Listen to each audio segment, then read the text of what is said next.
ang matindi, mga kapatid sa kapamilya.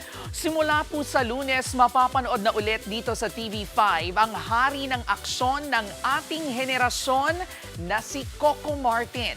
Para po yan sa action series niyang Sigabo. Nasa frontline ang balitang yan, si MJ Marfori.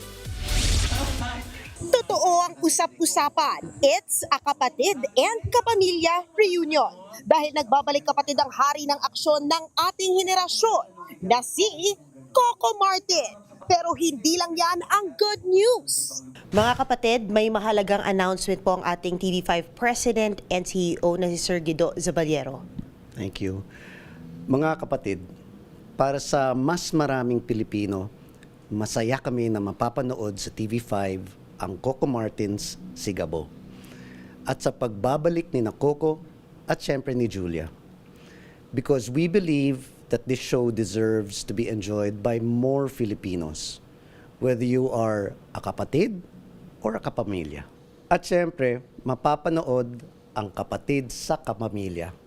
Abangan nyo rin ang aming face-to-face with Ate Coring sa Kapamilya Channel and other ABS-CBN platforms. Napakagandang balita kasi hindi na mahihirapan ang lahat ng mga Pilipino dahil ipapalabas na po ito sa TV5, sa All TV2, sa A to C, sa Kapamilya Channel, sa Kapamilya Online Live, sa YouTube, sa I1, sa A to C. Kaya sa lahat ng mga Pilipino, hindi na kayo mahihirapan, makikita nyo na gabi-gabi ang Sigabo. Sana po, samahan nyo kami.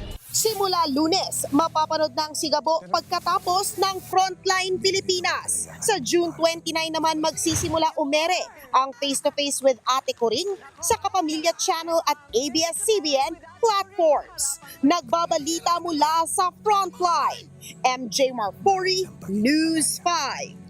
Mga kapatid, Jervy Wrightson po. Eto na nga. Para sa latest showbiz news at iba pang kay-alaman, mag-follow at mag-subscribe na sa social media pages ng News 5.